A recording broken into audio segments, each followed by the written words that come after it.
நீங்கள் பார்த்துக் கொண்டிருப்பது AJK டிவியின் புதுவை மாலை. வணக்கம். தமிழகம் மற்றும் புதுவையில் இன்று மழை பெய்ய வாய்ப்புள்ளதாகவும் தென் மாவட்டங்களில் கனமழை பெய்யும் என்றும் சென்னை வானிலை ஆய்வு மையம் தெரிவித்துள்ளது. தென்மேற்கு வங்கக்கடலின் மேல் அடுக்கு மண்டலத்தில் நேற்று முன்தினம் உருவான மேல் அடுக்கு சுழற்சி காரணமாக தென் மாவட்டங்களில் பல இடங்களிலும், வெப்பசலனம் காரணமாக வட மாவட்டங்களில் ஒரு சில இடங்களிலும் கடந்த சில நாட்களாக பரவலாக மழை பெய்து வருகிறது. வங்கக்கடலில் உருவான சுழற்சி இலங்கையில் நிலை கொண்டுள்ளது. இதன் தாக்கம் காரணமாக தமிழகம் மற்றும் புதுச்சேரியில் இன்று மழை பெய்யக்கூடும் என்றும் தென் மாவட்டங்களில் கனமழை பெய்யக்கூடும் என்றும் சென்னை வானிலை ஆய்வு மையம் தகவல் தெரிவித்துள்ளது. இதுகுறித்து கூறும் சென்னை வானிலை ஆய்வு மைய இயக்குநர் SR ரமணன், இலங்கை அருகே தென்மேற்கு வங்கக்கடலில் நேற்று முன்தினம் நிலை கொண்டிருந்த மேல் அடுக்கு சுழற்சி காரணமாக இன்று காலை 8:30 மணி நிலவரப்படி மெல்ல நகர்ந்து இலங்கையின் மைய பகுதியில் நிலை கொண்டுள்ளது. இதன் காரணமாக அடுத்த 24 மணி நேரத்திற்கு தமிழகம் மற்றும் புதுச்சேரியில் அநேக இடங்களில் மழை பெய்யக்கூடும். தென் மாவட்டங்களில் ஒரு சில இடங்களில் கனமழை பெய்வதற்கான வாய்ப்புகளும் அதிகம் உள்ளது என்று கூறினார். தானே புயலினால் சேதமடைந்த தாவரவியல் பூங்காவில் இருந்த இசை நடன நீரூற்று 2.5 ஆண்டுகளுக்கு பிறகு சீரமைக்கப்பட்டு மீண்டும் செயல்பட துவங்கியதால் சுற்றுலா பயணிகள் மகிழ்ச்சி அடைந்தனர். 150 ஆண்டுகள் பழமை வாய்ந்த புதுவை தாவரவியல் பூங்காவில் 150க்கும் மேற்பட்ட வகைகளில் பலவிதமான மரங்களும் பூச்செடிகளும், சிறுவர்களை கவரும் சிறுவர் ரயிலும், இசை நடன ஊற்றும் உள்ளதால் சுற்றுலா பயணிகள் மற்றும் பொதுமக்கள் ஆர்வமுடன் சென்று தாவரவியல் பூங்காவின் அழகை கண்டு ரசித்து மகிழ்ந்தனர். ஆனால் கடந்த 2011ஆம் ஆண்டு டிசம்பர் மாதம் தானே புயல் தாக்கியதில் அங்கிருந்த மரங்கள் முறிந்தும் வேரோடு சாய்ந்தும் சேதமடைந்தது மற்றும் சிறுவர் ரயில், இசை நடன நீரூற்றும் பழுதடைந்தது. எனவே பொலிவிழைந்த தாவரவியல் பூங்காவிற்கு சுற்றுலா பயணிகள் வருகையும் குறைந்தது.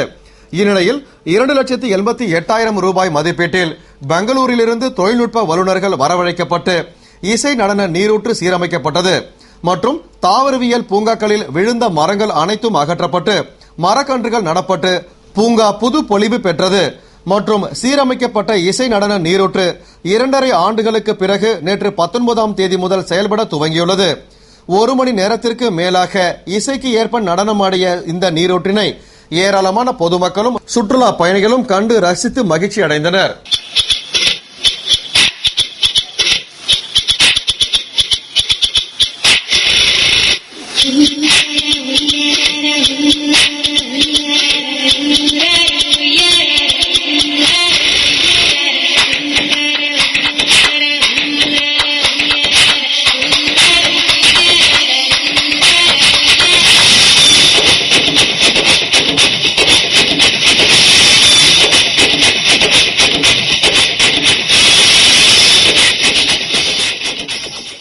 தீபாவளி பண்டிகையை முன்னிட்டு ரயில்களில் பட்டாசு கொண்டு சென்றால் 3 ஆண்டு சிறை தண்டனை அல்லது 1000 ரூபாய் அபராதம் செலுத்த நேரிடும் என்று ரயில்வே நிர்வாகம் தெரிவித்துள்ளது.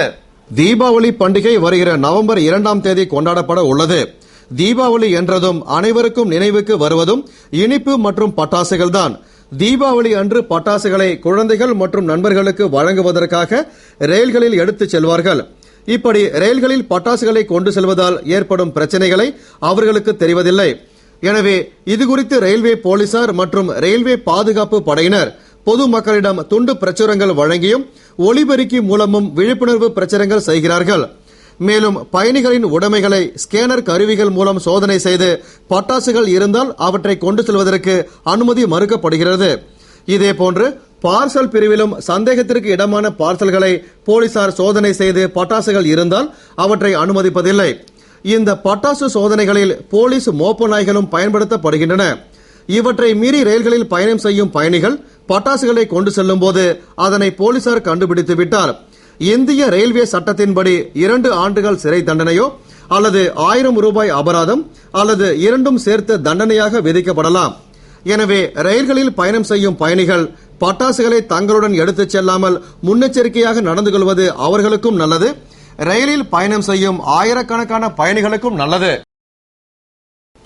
புதுவை திராவிட முன்னேற்ற கழக இளைஞர் அணி சார்பில் நடந்த அண்ணா பிறந்தநாள் விழா போட்டியில் பங்கேற்ற மாணவர்களுக்கு முன்னாள் திமுக இளைஞரணி அமைப்பாளர் சிவா பரிசுகள் வழங்கி பாராட்டினார். புதுவை மாநில திமுக இளைஞரணி சார்பில் அண்ணாவின் 105வது பிறந்த நாளை முன்னிட்டு பேச்சு, கட்டுரை, கவிதை ஒப்பித்தல் போட்டிகள் நடந்தன.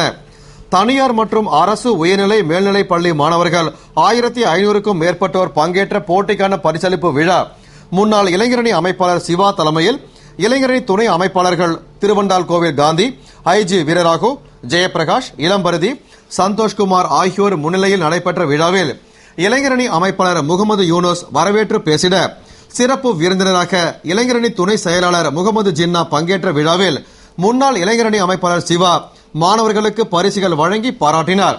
விழாவில் மாநில அமைப்பாளர் MAS சுப்பிரமணியன், முன்னாள் முதல்வர் ஜானகிராமன், முன்னாள் பாராளுமன்ற உறுப்பினர் CP திருநாவுக்கரசு, துணை அமைப்பாளர்கள் SP சிவக்குமார், ராஜாராமன், பொருளாளர் அனிபால் கென்னடி, முன்னாள் நகரமன்ற துணைத் தலைவர் ஜான்குமார், மகளிர் பிரச்சார அணி செயலாளர் நளினி சாரங்கன், தலைமை பொதுக்குழு உறுப்பினர்கள் தேரிநாதன், கோபால் உள்பட பலர் கலந்து கொண்ட விழாவில் போட்டிகளில் சிறந்த மாணவர்கள் தேர்ந்தெடுக்கப்பட்டனர் மற்றும் பங்கேற்ற அனைவருக்கும் நோட்டு புத்தகம், எழுது பொருட்கள், சான்றிதழ்கள் வழங்கப்பட்டன.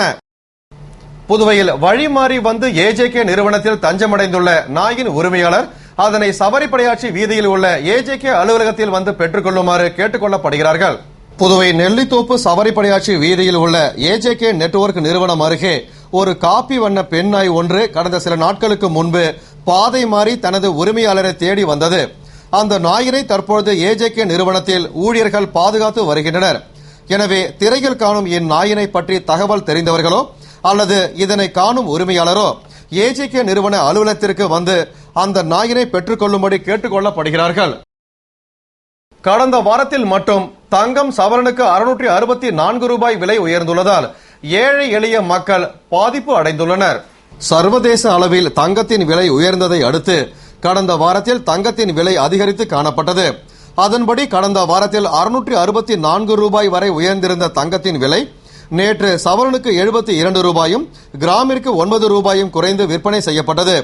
இதனால் பண்டிகை காலம், கல்யாண சீசன் என்று விழா காலங்களை முன்னிட்டு தங்க நகைகள் வாங்க வேண்டிய அவசியத்தில் உள்ள தங்க நகை வாடிக்கையாளர்கள் மற்றும் ஏழை எளிய மக்கள் இந்த விலை மேலும் உயருமோ என்ற கலக்கத்தில் உள்ளனர். புதுவை காந்தி வீதி அருகே தனியார் விடுதியில் அடிபட்டு விழுந்து கிடந்த அரிய வகை ஆந்தையினை வனத்துறையினர் மீட்டு வனத்துறைக்கு பாதுகாப்பாக கொண்டு சென்றனர். புதுவை காந்தி வீதி ரங்கப்பிள்ளை வீதி சந்திப்பில் உள்ள தனியார் ஓட்டலில் நேற்றிரவு எங்கிருந்தோ வந்த அரிய வகை ஆந்தை ஒன்று விழுந்து கிடந்தது.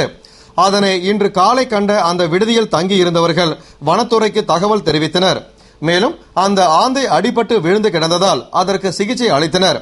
அப்போது அங்கு வந்த வனத்துறையினர் அந்த ஆந்தையை பாதுகாப்பாக மீட்டு வனத்துறைக்கு கொண்டு சென்றனர்.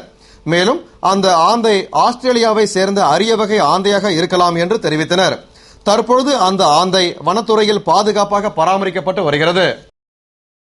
காங்கிரஸ் ஆட்சியில் போடப்பட்ட குப்பை அகற்றும் ஒப்பந்தம் தொடர்பாக நீதிபதி தலைமையில் விசாரணை கமிஷன் அமைக்க வேண்டும் என்று NR காங்கிரஸ் பொதுச் செயலாளர் பாலன் வலியுறுத்தியுள்ளார்.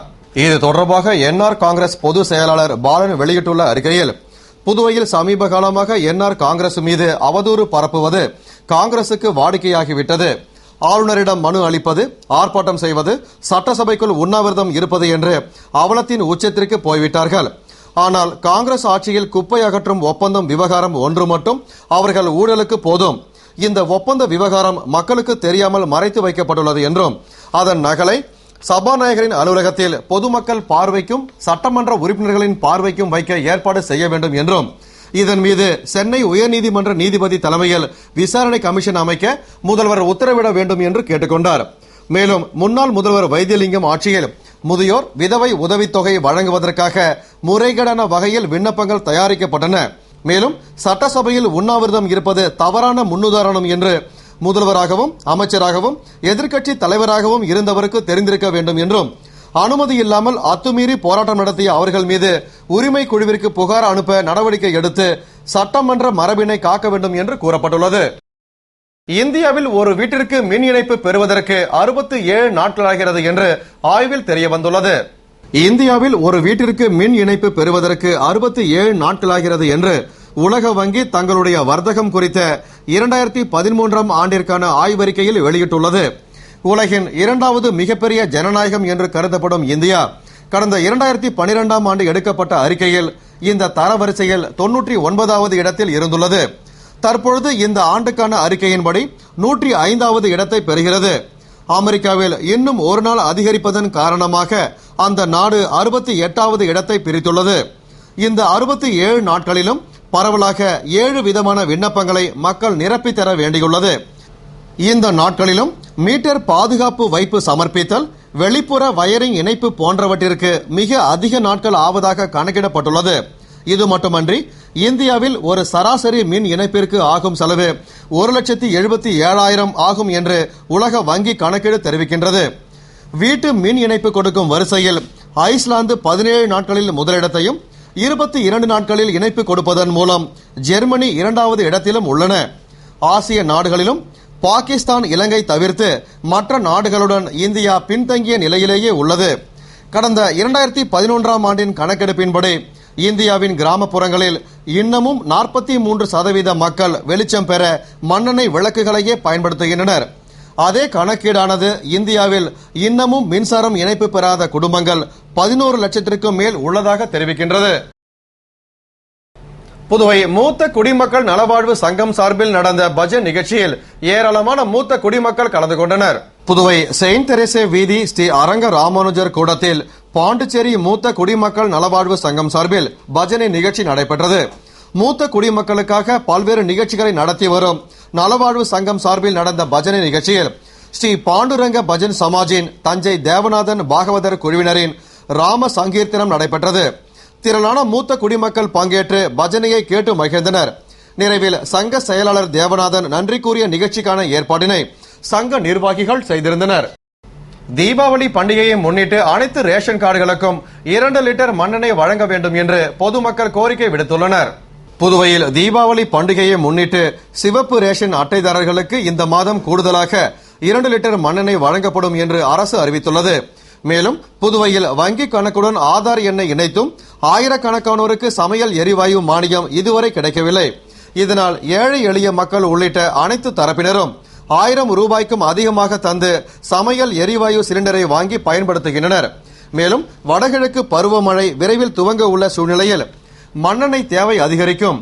மேலும் மண்ணெண்ணெய் அத்தியாவசிய பொருளாக மாறியுள்ளதால் தீபாவளி பண்டிகையை முன்னிட்டு சிவப்பு, மஞ்சள் என பாகுபாடு இல்லாமல் அனைத்து ரேஷன் அட்டைதாரர்களுக்கும் 2 கிலோ சர்க்கரை வழங்கப்படும் என்று முதல்வர் ரங்கசாமி அறிவித்ததை அடுத்து அனைத்து ரேஷன் அட்டைதாரர்களுக்கும் 2 லிட்டர் மண்ணெண்ணெய் வழங்க வேண்டும் என்று பொதுமக்கள் கோரிக்கை விடுத்துள்ளனர். இத்துடன் செய்திகள் நிறைவடைந்தன. வணக்கம்.